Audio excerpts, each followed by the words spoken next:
We'll call you Mike. So from today on, you can call me Mike.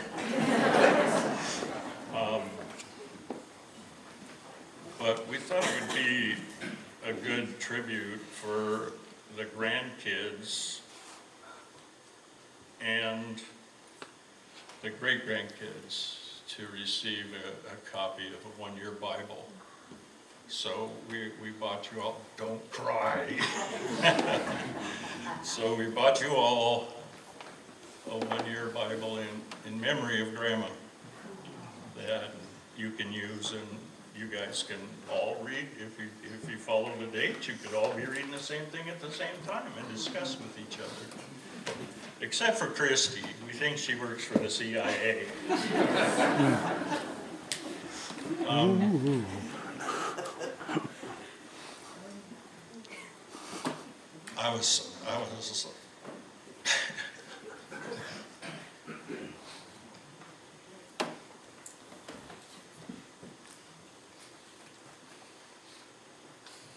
I was so grateful. It's your fault, Nicole. I was so grateful when Mom decided to move in with us.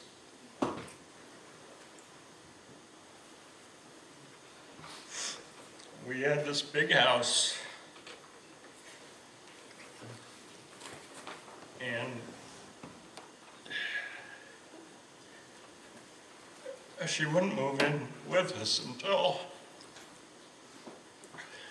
she was sure that she wasn't going to be a burden to us.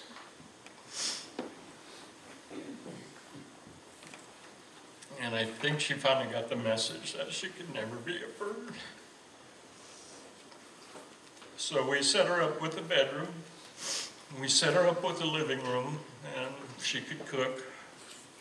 And funny things about her is she would always want to cook for people when they showed up.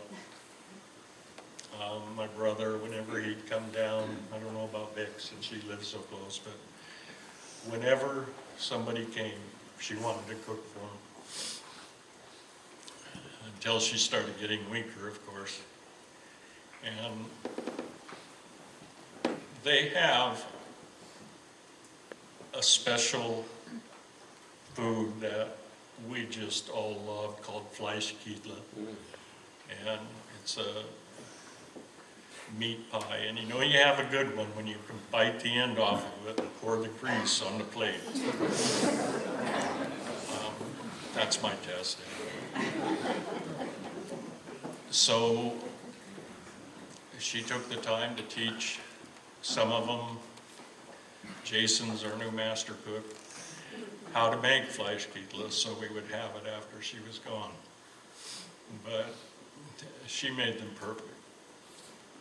And we're gonna miss that.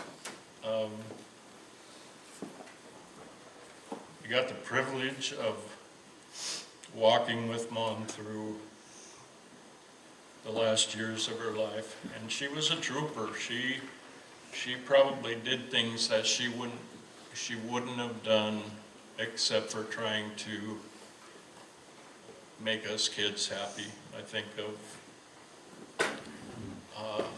trying a mitral valve clip, which was a new procedure being done on hearts.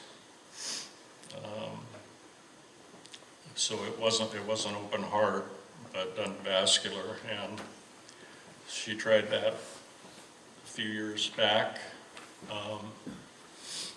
Just recently, it was strange for me because a couple of times I accompanied her to the cardiologist, and the cardiologist had reached a point where he told her that,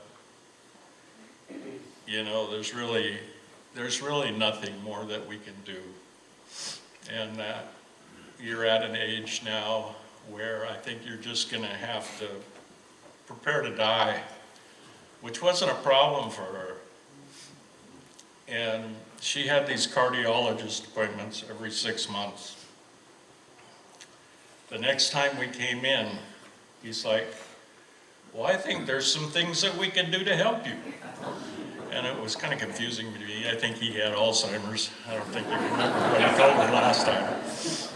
But they had a new TAVR procedure. It wasn't too new because they were doing it at the hospital before I left. But it's an amazing procedure where they replace the aortic valve transvascularly. And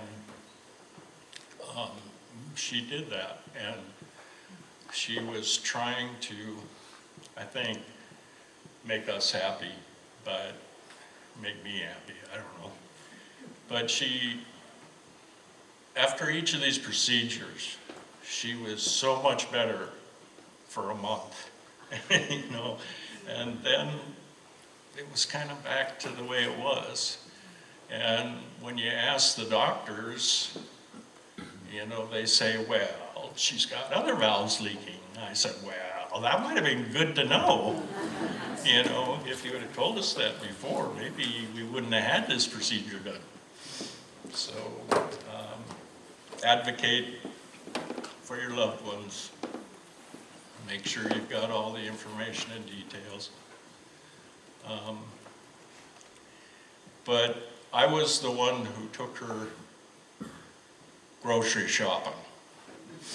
And I got to see from, you know, normal person walking the grocery stores, picking up her groceries, to starting to use the grocery cart as a walker, to finally talking her into taking the scooter, to then following her because I would go off and do some shopping for us too at the time. So then I stopped doing that and just followed her and helped her put her groceries in the cart. And then eventually we did, not very long, but we did the shopping for her. She went a long time doing what she was doing. And I would let her drive, which drove Helen nuts. You know, and it's weird because her sister was a year older than her, 94, and I think they quit driving about the same time, but I always felt like there was a little competition there. And Aunt Helen down in Arizona, it was so strange just to, she was not, you know, on the death list, and yet a couple weeks before she fell and broke her hip, and she ended up dying, I think the next Monday or something, before a week before Mom died. It's just so weird that that happened to her. But hopefully they're up there together.